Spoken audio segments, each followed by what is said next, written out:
신뢰를 심어주는 것이 먼저다라는 제목으로 같이 말씀을 나누겠습니다. 주님께서 부활하시고 제일 먼저 제자들에게 찾아가서 하신 말씀이 뭡니까? 너희에게 평강이 있을지어다 그랬죠. 주님이 이 시간에 임재하셔서 여러분에게 제일 먼저 하실 말씀이 무엇이겠습니까? 너희에게 평강이 있을지어다, 이 말씀인 줄 믿습니다. 여러분, 염려와 걱정을 가지고 오셨습니까? 여러 가지 복잡한 생각을 가지고 오셨습니까?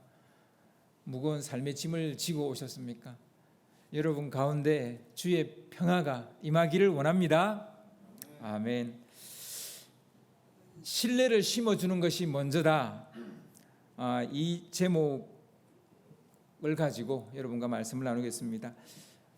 9.11 테러로 하루아침에 뉴욕 맨하탄에 있는 세계무역센터가 폭삭 주저앉았습니다. 2000년 전 예루살렘에서도 테러가 일어났는데요. 그 테러는 하나님의 아들 예수에게 일어났습니다. 무엇이 더 큰 사건일까요? 9.11 테러일까요? 예루살렘에서 일어난 이 십자가 사건일까요? 세상 사람들은 세계무역센터 무너진 것이 더 큰 테러라고 볼지 모르겠지만 제가 보는 눈은 그렇지 않습니다. 역사상 가장 큰 테러는 바로 이 예루살렘에서 일어난 이 테러가 아닌가 싶습니다. 이 테러로 인해 예수뿐만 아니라 그의 제자들까지도 하루아침에 폭삭 주저앉았습니다. 예수님은 그 자리에서 바로 십자가형을 받고 죽었죠. 제자들은 살긴 살았는데 믿음과 소망과 사랑이 한꺼번에 완전히 무너져 내렸어요. 눈에 보이는 건물이 무너진 것보다 이런 보이지 않는 것이 무너지는 것이 더 위험한 것이고 큰 것이라는 걸 여러분 아십니까? 제자들의 믿음, 소망, 사랑이 한꺼번에 완전히 무너져 버렸어요. 제자들은 주님처럼 잡혀가서 죽게 될까 봐 두려움에 사로잡혀 문을 걸어 잠그고 꼭꼭 숨어 있었습니다. 완전히 루저의 모습이죠. 실패와 절망에 빠져 허우적거리는 이들을 어쩌면 좋겠습니까? 완전히 폭삭 무너져버린, 믿음, 소망, 사랑이 완전히 날아가 버린 이들을 어떻게 하면 좋겠습니까? 부활하신 예수님이 제일 먼저 하신 일은 이렇게 폭삭 주저앉은 제자들을 리빌딩하는 거예요. 다시 세우는 겁니다. 그것이었어요. 그들을 리빌딩해서 다시 세상으로 파송하는 것이 부활하신 주님이 하신 일이었어요. 주님이 제자들에게 던진 말씀에서 주님의 그 의지와 의도를 엿볼 수 있습니다. 요한복음 20장 21절을 보시면 예수께서 또 이러시되 너희에게 평강이 있을지어다. 아버지께서 나를 보내신 것 같이 나도 너희를 보내노라. 지금 평강의 인사를 하시고 바로 하신 말은 너희들을 다시 보내겠다는 거예요. 지금 폭삭 주저앉았는데 다시 일어설 수도 없을 것처럼 보이는 그들에게 하나님이 나를 보내신 것처럼 내가 너희를 보내기를 원한다. 부활하신 주님의 첫 번째 의지고 의도라는 것을 알 수 있습니다. 부활하신 주님이 하시려는 일은 너무나 분명해 보입니다. 제자들을 세상으로 보내는 겁니다. 하지만 제자들을 보내려면 먼저 그들을 다시 세워야 합니다. 폭삭 주저앉아 있는 사람들을 이렇게 세우지 않고 보낼 수는 없는 거죠. 먼저 이렇게 세워야 보내는 것도 할 수 있는 거죠. 제자들을 다시 이렇게 세우시는 주님의 방법은 두 가지입니다. 하나는 지난주에 설교했죠. 사랑으로 동기화를 시키는 거예요. 그리고 다른 하나는 오늘 이야기하려고 합니다. 신뢰를 심어주는 겁니다. 주님은 제자들이 이 두 날개를 펼쳐야 날아오를 수 있다라는 것을 알고 계십니다. 사랑과 신뢰, 사랑과 믿음, 이 두 날개가 있어야 날아오를 수 있다라는 걸 알고 계신다는 거예요. 그래서 fly your wing이라는 말이 있습니다. 너의 날개로 날아오르라는 거예요. 옛날에 하나님께서 이스라엘 백성들을 독수리가 그 새끼를 등에 업고 나오듯 애굽에서 데리고 나왔는데요, 스스로 날아오르지를 못하는 거예요. 그래서 그 백성이 폭삭 망했어요. 나라가 사라졌어요. 그래서 우리 주님께서는 fly your wing, 너의 날개로 날아라, 이렇게 이제 말씀하시는 거예요. 너의 날개로. 내가 해줄 수 있는데 안 되더라는 거예요. 이제는 너의 날개로 날아오르라는 거예요. fly your wing, 너의 날개로 날아오르라는 거예요. 날아오르게 할 한쪽 날개는 사랑이고요, 또 다른 쪽 날개는 신뢰입니다. 이 사랑과 신뢰를 가지고 너의 날개로 날아오르라는 거예요. 너의 사랑과 너의 신뢰로 날아오르라는 거예요. 이 두 날개를 펼칠 수 있어야 제자로서의 성공적인 삶을 살아갈 수 있다는 겁니다. 성공하는 사람들에게는 공통점이 있는데요, 하나는 미치도록 자기 일을 사랑한다는 겁니다. 미치도록 자기 일을 사랑한다는 거예요. 그리고 다른 하나는 성공할 때까지 당장의 즐거움을 뒤로 미루는 능력을 가지고 있다는 거예요. 성공할 때까지 당장의 즐거움을 뒤로 미루는 능력, 이걸 만족지연 능력이라 그럽니다. 만족지연 능력. 만족지연 능력이 성공에 어떤 영향을 미치는지 연구한 실험이 있습니다.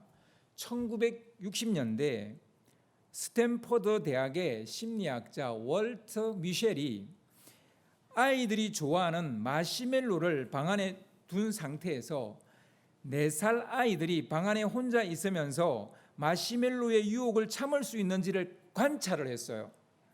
언제든 앞에 놓인 마시멜로를 먹을 수 있지만 선생님이 돌아올 때까지 15분간 먹지 않고 기다린다면 그 마시멜로를 하나 더 줄게라고 그랬어요.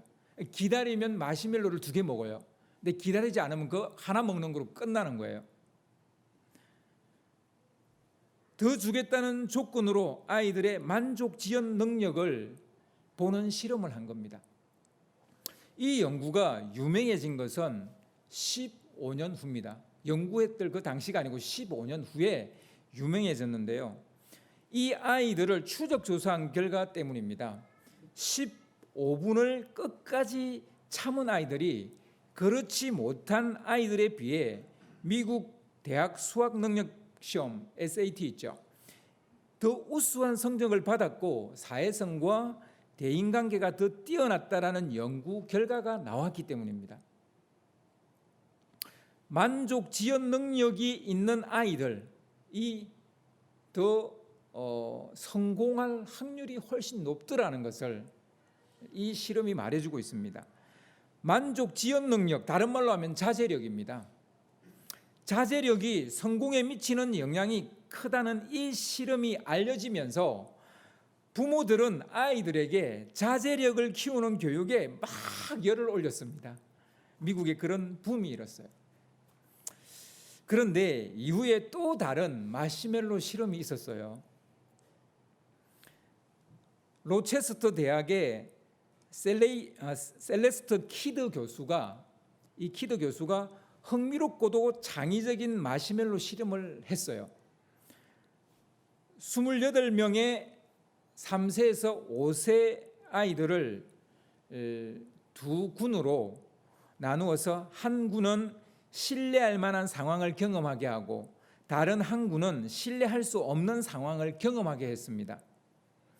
일단 2군에 속한 모든 아이들에게 이미 사용한 적이 있는 헌 크레용, 그러니까 쓰다가 이제 도중 이렇게 좀 이미 써버린 헌 크레용을 이렇게 주면서 그림을 그리고 있으면 스님이 올 때 새로 나온 멋진 크레용 세트를 가져다 주겠다 이렇게 약속을 했습니다. 첫 번째 군에 속한 아이들에게는 약속한 대로 멋진 크레용 세트를 가져다 줬어요. 한편 두 번째 군에 속한 아이들에게는 빈손으로 돌아와서 새로 나온 크레용 세트를 가져오지 못했다면서 미안하다고 말하고 원래 너희들에게 나누어졌던 헌 크레용을 사용하게 했습니다. 그러니까 첫 번째 군에 속한 아이들에게는 신뢰를 경험하게 했죠. 스님이 그 약속을 지켜줬죠. 근데 두 번째 군에 속한 아이들은 스님이 약속을 지키지 않았죠. 즉 신뢰할 수 없는 상황을 경험을 하게 된 거죠. 이 실험을 하고 난 후에 이어서 월트 미셀이 한 그 고전적 마시멜로 실험을 이어서 바로 했습니다. 신뢰의 환경을 경험했던 아이들은 선생님이 돌아올 때까지 평균 12분 동안 마시멜로를 먹지 않고 기다렸어요. 14명 중에서 9명이 15분 내내 마시멜로를 먹지 않고 참았던 겁니다. 하지만 신뢰할 수 없는 환경을 경험한 군에 속한 아이들은 평균 3분을 기다렸고 끝까지 참았던 아이는 단 1명밖에 없었다는 겁니다. 어른들이 약속을 지키지 않고 거짓말을 했다고 믿으면 아이들은 비슷한 상황에서 어른들을 다시 신뢰하기 어려워진다는 거예요. 자제력이 충분히 있었더라도 신뢰할 수 없는 경험, 그러니까 신뢰가 깨어지는 경험을 하게 되면 자제력이 확 떨어진다는 것을 알 수 있습니다. 자제력이 좋은 아이들로 키우고 싶으십니까? 신뢰부터 심어주는 것이 먼저입니다. 성공적인 삶을 살아가도록 만들려면 자제력을 키워야 되는데요. 즉 만족 지연 능력을 키워야 되는데 이 만족 지연 능력이 이렇게 제대로 생기려면 신뢰를 할 수 있는 환경에 오래 노출되어 있는 아이들이 훨씬 더 이런 자제력을 가지게 된다는 겁니다. 지금 하고 싶은 것을 다 하고 지금 놀고 싶은 것을 다 놀고 공부 잘할 수 없는 거죠. 지금 누릴 것 다 누리고 지금 사고 싶은 것 다 사는 사람이 부자 될 수는 없는 거죠. 쉬고 싶은 대로 다 쉬고 내키는 대로 다 하면서 성공할 수는 없는 것이죠. 만족 지연 능력을 키워야 무엇인가를 이루어낼 수 있습니다. 제가 얼마 전에 다음으로 어떤 하나의 칼럼을 봤는데 21살이에요. 얘가 20살부터 2년 동안 이제 고등학교를 졸업과 동시에 바로 직장에 가서 일을 했는데 얘가 2년 동안에 1억을 모은 거예요. 한 달에 먹는데 8,000원을 쓰는 거예요. 와, 정말 지독한 아이라는 걸 알게 됐습니다. 그러니까 1억을 모으는 거예요. 2년에 1억을 모으는 거예요. 만족 지연 능력이 굉장한 아이죠. 먹고 싶은 거 안 먹는 거예요. 하고 싶은 거 안 하는 거예요. 웬만하면 걸어 다니는 거예요. 웬만하면 입던 옷 입는 거예요. 또 빨아서 입는 거예요. 21살이 이건 나이와 상관없는 것 같아요. 만족 지연 능력은 나이와 상관없는 것 같아요. 나이가 든다고 해서 만족 지연 능력이 좋아지는 거 아니더라고요. 여러분 마음 먹긴 거죠. 나이와 상관없는 자기가 어떤 마음을 먹느냐는 거죠. 이 능력을 키우면 신뢰를 많이 경험해야 이 만족 지연 능력이 생기는 거예요. 감정의 통장에 신뢰라는 감정을 많이 저축해 두어야 자제력이 강한 사람이 되는 겁니다. 제자의 삶을 산다는 것은 만족 지연 능력을 키워야만 가능합니다. 여러분 그냥 내가 오늘부터 내가 제자로 살겠다라고 한다고 해서 제자의 삶을 살 수 있는 게 아니에요. 만족 지연 능력이 있어야 돼요. 그리스도인으로 살려면 만족 지연 능력이 키워져야 됩니다. 하나님의 나라를 차지하려면 이 세상에 주는 만족을 지연시킬 수 있어야 돼요. 이 세상의 즐거움을 조금 뒤로 미루어야 돼요. 그리고 좀 힘든 일도 해야 되고 봉사도 해야 되고 섬기기도 해야 되고 예수 믿는 것 때문에 안 좋은 소리도 들어야 되고 미움 받을 용기도 가져야 되고 이렇게 해야 그리스도인으로 살 수 있어요. 내가 하고 싶은 거 다 하고 그리스도인으로 살 수 있다. 불가능한 일이에요. 있을 수 없는 일, 되지 않는 일입니다. 그리스도인의 삶, 제자의 삶이 고달프고 힘들지만 그에 대한 보상이 큽니다.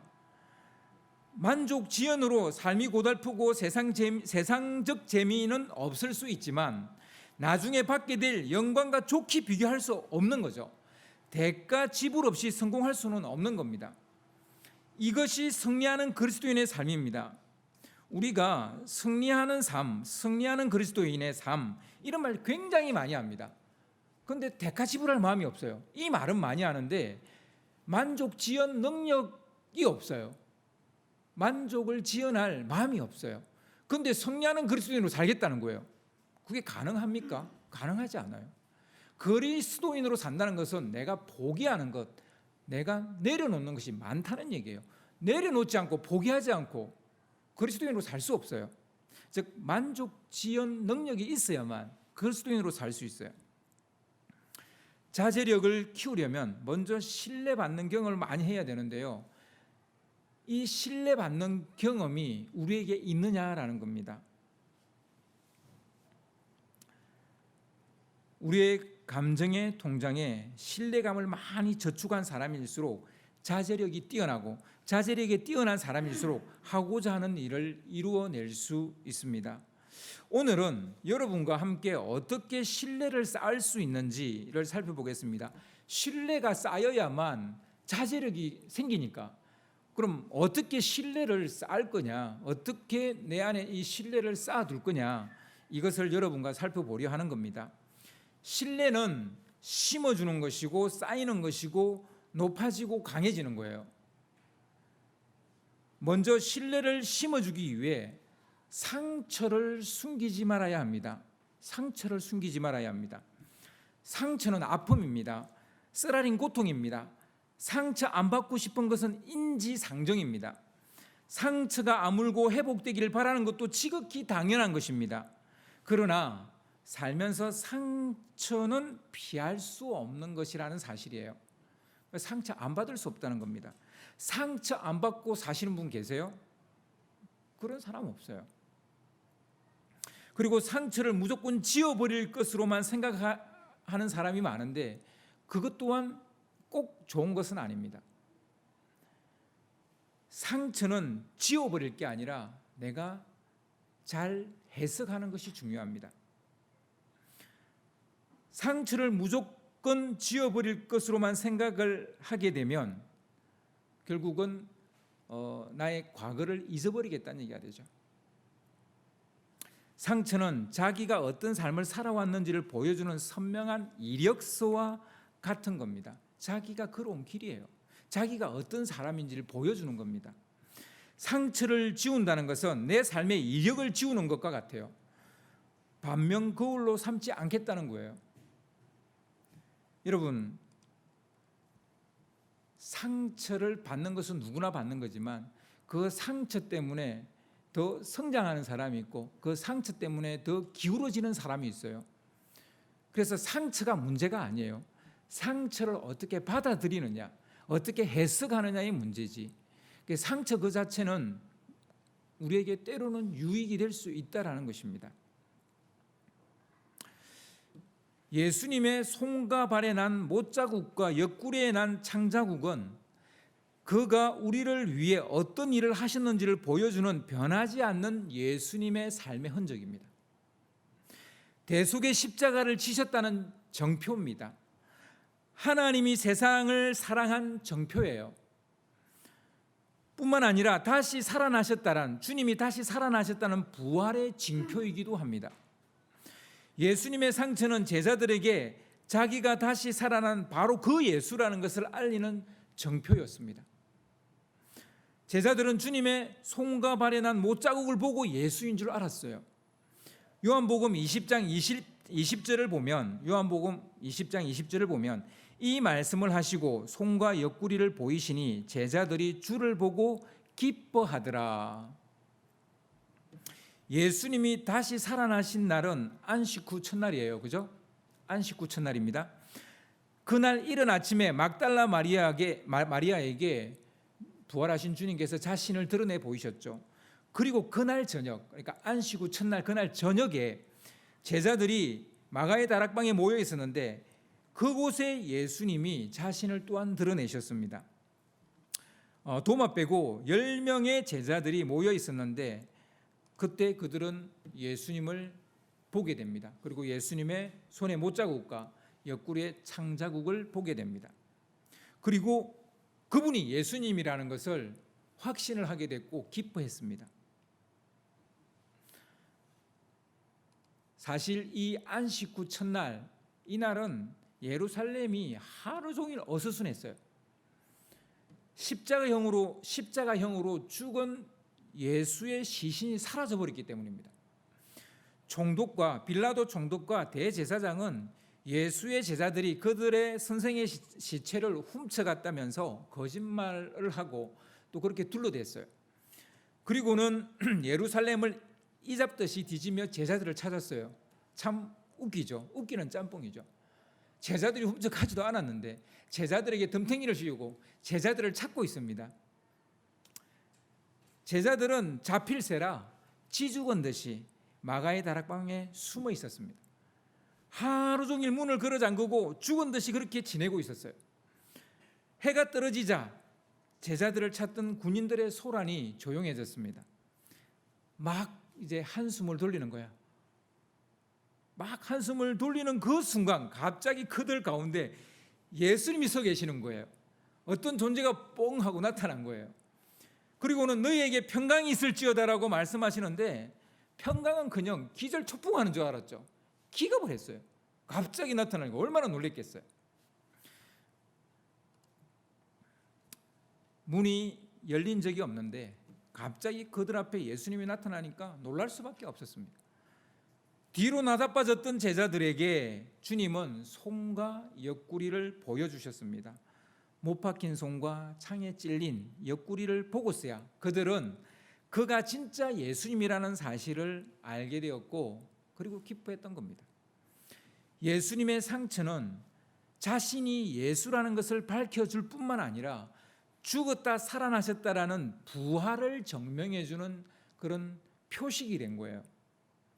제자들은 갑자기 나타난 이가 다시 살아나신 예수님이라는 사실을 상처를 보고 믿게 됐다는 거예요. 상처를 보고 예수님에 대한 신뢰가 다시 회복되어지는데요. 그 상처를 예수님이 숨기지 않았기 때문에, 그 상처를 드러냈기 때문에 제자들에게 신뢰가 쌓이기 시작했다는 거예요. 우리는 이 사실에 주목해야 됩니다. 대부분 그 사람의 상처를 보면 그 사람이 어떤 일을 하는지 우리가 알게 되죠. 얼마나 그 일을 잘하는 달인인지 알게 되고 그것을 알게 되면 그 사람을 신뢰하게 됩니다. 예를 들어서 정말 손이 너무나 고운 사람이 와서 뭐 공사를 하겠다 그러면 저 사람이 진짜 이 공사를 할 수 있으려나 이런 생각 들잖아요. 근데 막 손이 거칠어요. 손이 너무 거칠어요. 딱 그 손을 보는 순간 참 일 잘하시겠다 이렇게 신뢰를 하게 되는 거죠. 상처 없는 성장은 없습니다. 상처 없는 발전도 없습니다. 그래서 성장통이라는 말이 생긴 거 아니겠습니까? 사람은 상처를 통해 뭔가를 배우고 더 강해집니다. 따라서 상처를 가진 사람은 무엇인가를 배운 사람이고 더 단단해진 사람이에요. 그래서 여러분 상처를 너무 피하려고 하지 마세요. 받아야 될 상처라면 받으세요. 그리고 이것은 나를 성장시키는 성장통이 될 거라고 해석을 하세요. 그게 여러분에게 더 유익합니다. 그 상처받았다고 뭐 죽니 사니 일을 하니 마니 이러지 말라는 거예요.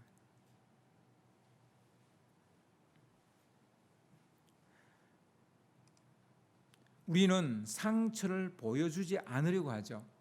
내 상처를 꼭 감추어 두려고 하죠. 자신의 어두운 면을 가리려고 하죠. 나의 어두운 면을 보여주지 않으려고 하죠. 이런 사람은 진짜 상처에서 벗어나지 못해요. 도리어 상처에서 벗어난 사람은 자기의 상처를 말하는 사람이에요. 그리고 자기의 어두운 면을 말하는 사람입니다.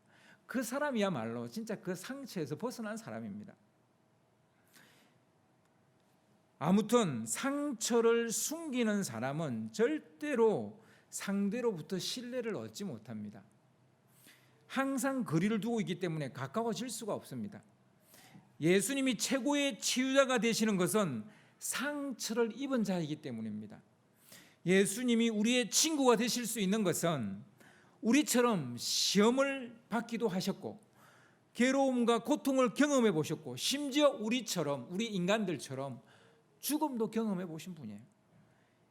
예수님의 상처는 징그러운 것이 아니라 도리어 동감과 공감을 자아내는 동질감 같은 것입니다. 상처를 숨기지 않고 드러내면 싫어지는 것이 아니라 신뢰하게 되고 친밀감을 느끼게 된다는 것입니다.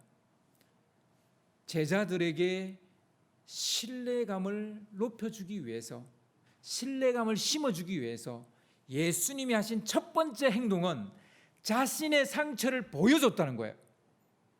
이 옆구리를 보라는 거예요. 이 손을 보라는 거예요. 여러분, 상처를 숨기지 않아야 신뢰가 쌓입니다. 여러분, 우리 부모님들이 자녀들에게 약간 허술한 모습을 보인다고 해서 자녀들이 부모를 신뢰하지 않는 게 아니에요. 부모님의 그 허술한 모습 속에서도 부모님이 자기를 사랑한다는 것 때문에 부모님을 신뢰하는 거예요. 완벽한 모습을 부모가 보여주니까 자녀들이 부모를 신뢰하는 거 아닙니다. 만약 그렇다면 부모를 신뢰할 자녀는 이 세상에 존재하지 않습니다. 존재할 수가 없어요. 왜냐? 완벽한 사람은 없으니까. 신뢰를 쌓기 위해 두 번째로 생각해야 될 것은 월심을 숨기지 마라는 겁니다. 월심을 숨기지 마라. 예수님이 제자들 앞에 나타나시던 그날 밤에 그 자리에 도마는 없었습니다. 디두모라는 도마인데 이 디두모라는 말은 쌍둥이라는 말이에요. 그러니까 쌍둥이였던 것 같아요. 도마가. 이 도마가 없었어요. 도마가 돌아와서 보니까 다른 제자들이 모두 흥분해 있었어요. 분명 아까까지만 해도 거의 초상집 같은 분위기였어요. 그런데 돌아와서 보니까 분위기가 확 바뀐 거예요. 부활하신 예수님을 만났다 하면서 기뻐 방방 뛰고 있는 거예요. 그런데 도마는 도저히 이게 믿어지지가 않는 거예요. 믿기질 않는 거예요. 그분의 손에 못자국을 보고 내 손을 그 못자국에 넣어봐야 믿겠다고 막 오기를 부리는 거예요. 내 손을 그분의 옆구리에 넣어보지 않고는 믿지 않겠다고 우기는 거예요. 막 다른 제자들이 믿으라고 하는데 자기는 그리 해보지 않고는 믿을 수가 없다는 거예요. 예수님의 상처를 봐야 믿겠다는 식입니다. 다른 제자들이 그랬던 것처럼 말입니다. 도마도 다른 제자들과 똑같은 거예요. 다른 제자들도 어떻게 믿었습니까? 예수님이 상처를 보여줬으면 믿은 거예요. 그런데 도마한테만 믿으라는 거예요. 상처를 보지 않았는데. 그러니까 도마도 봐야 믿겠다는 거예요. 그러니까 도마만 원심이 많고 믿음이 없는 사람입니까? 그렇지 않습니다. 이 세상의 모든 사람은 원심이 많고 믿음이 없습니다. 도마만 그런 거 아니에요. 여러분 착각하시면 안 돼요. 다 똑같아요.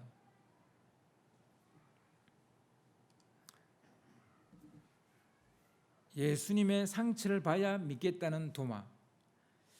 도마는 원심을 숨기지 않았어요. 원심을 숨긴다고 믿음이 생기는 것 아닙니다. 도리어 원심해야 진짜 믿음이 생기는 거예요. 원심이 드는데 원심을 숨기면 스스로를 속이는 것이고 남도 속이는 거예요.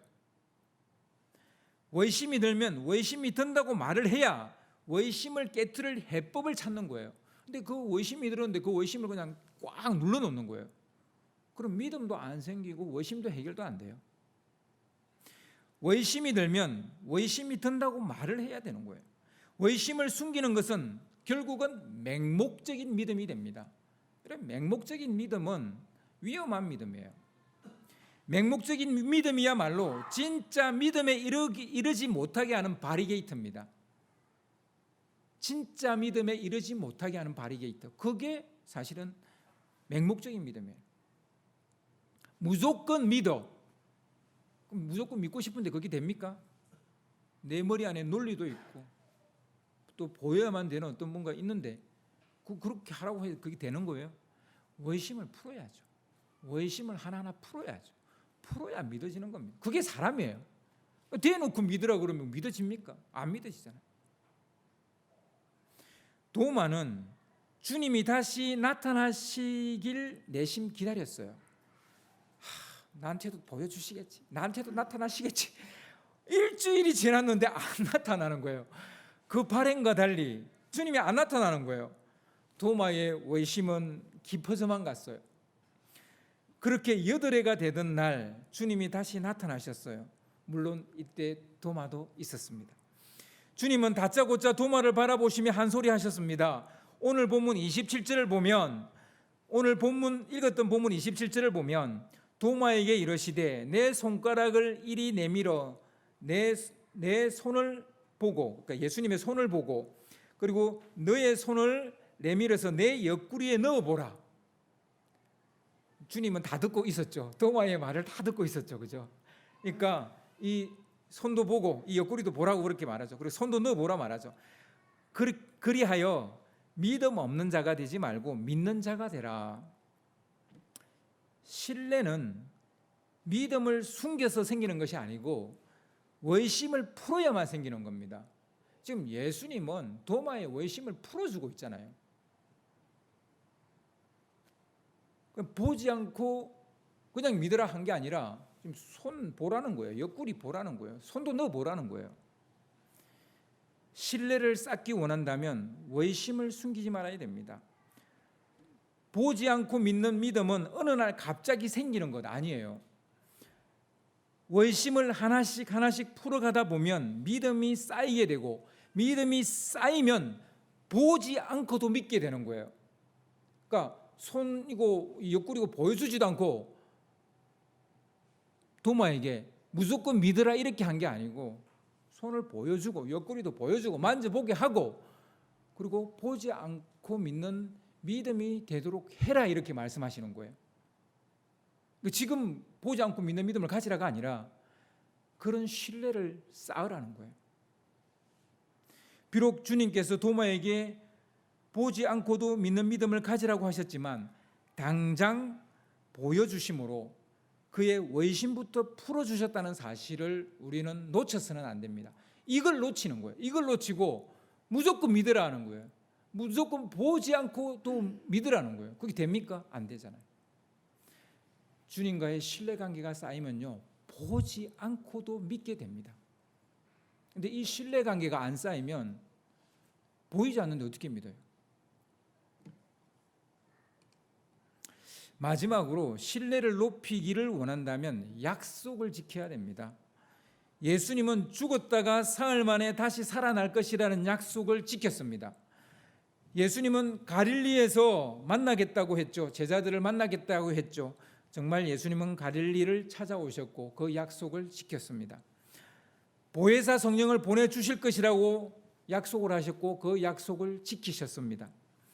제자들로 하여금 너희를 사람을 낚는 어부로 만들겠다 하셨고 실제로 비록 그 사이에 그들이 주저앉았지만 다시 이렇게 세워서 사람을 낚는 어부가 되게 하셨습니다. 이 약속을 지키신 것을 보면 아직 이루어지지 않은 약속도 지키실 것입니다. 신뢰가 쌓이면 가능한 일입니다. 그래서 여러분 구약 성경과 신약 성경의 대부분의 말씀은 이미 이루어진 약속이에요.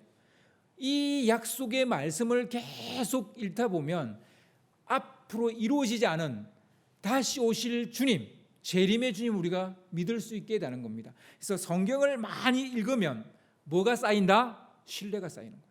아, 이렇게 약속을 하나님이 다 지켜주셨구나. 이 신뢰가 쌓여야만 보이지 않는 것도 믿게 되고 보지 않고도 믿게 되는 거예요. 그래서 우리가 성경을 읽는 거예요. 이거는 이미 이루어진 약속이기 때문이에요. Old Testament, New Testament, 이루어진 약속이에요. 옛날 약속이고 또 조금 새로운 약속이고, 이 이루어진 약속의 성경의 말씀을 읽기 때문에 우리는 주님과의 신뢰가 형성됐고, 그 신뢰가 형성되기 때문에 보지 않고도 믿는 믿음이 생기는 거예요. 그런데 성경을 아무것도 모르는데 무조건 믿어, 그럼 그게 믿어집니까? 안 되는 거죠.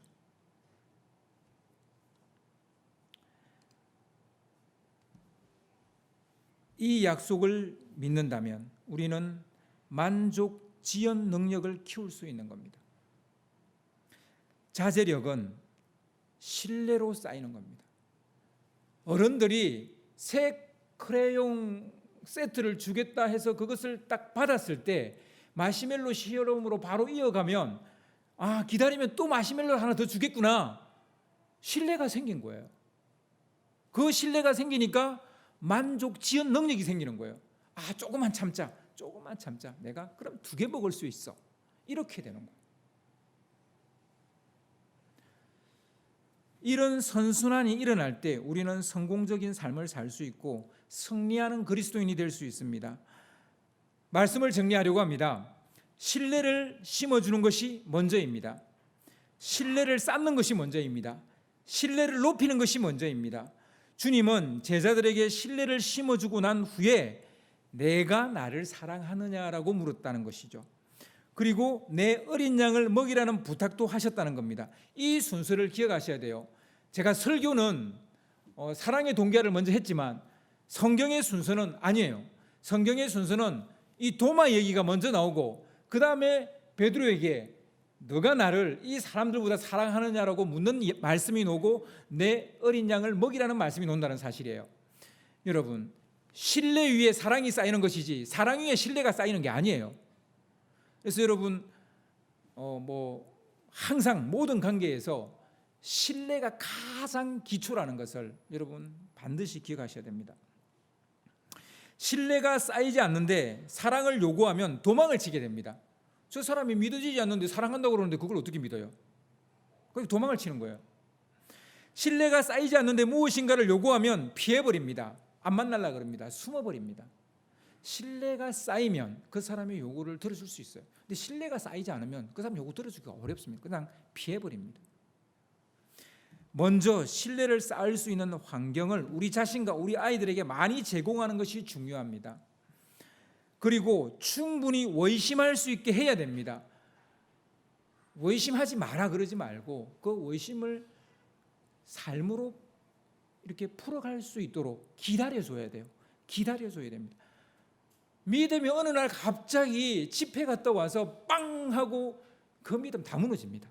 제가 경험해봐서 알아요. 여러분, 자기 삶 속에서 충분히 의심하고 그 의심을 하나하나 풀어가야만 그 믿음이 견고해지는 거예요. 아브라함이 25년이 지났어야 자기 아들을 하나님께 드릴 수 있는 믿음이 생기는 거예요. 아브라함은 하나님의 음성을 들었어요. 그럼에도 그랬다니까요. 여러분, 하나님의 음성 직접 들어보셨어요? 우리는 더하면 더하지 덜하겠어요?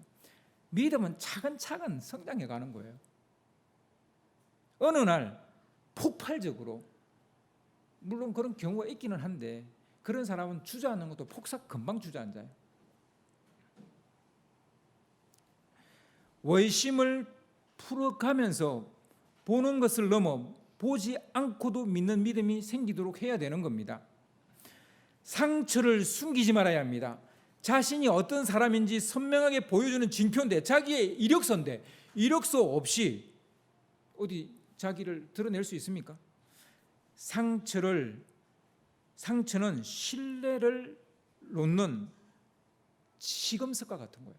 그래서 여러분, 상처를 부정적으로 보지 마세요. 좀 긍정적인 눈으로 상처를 보세요.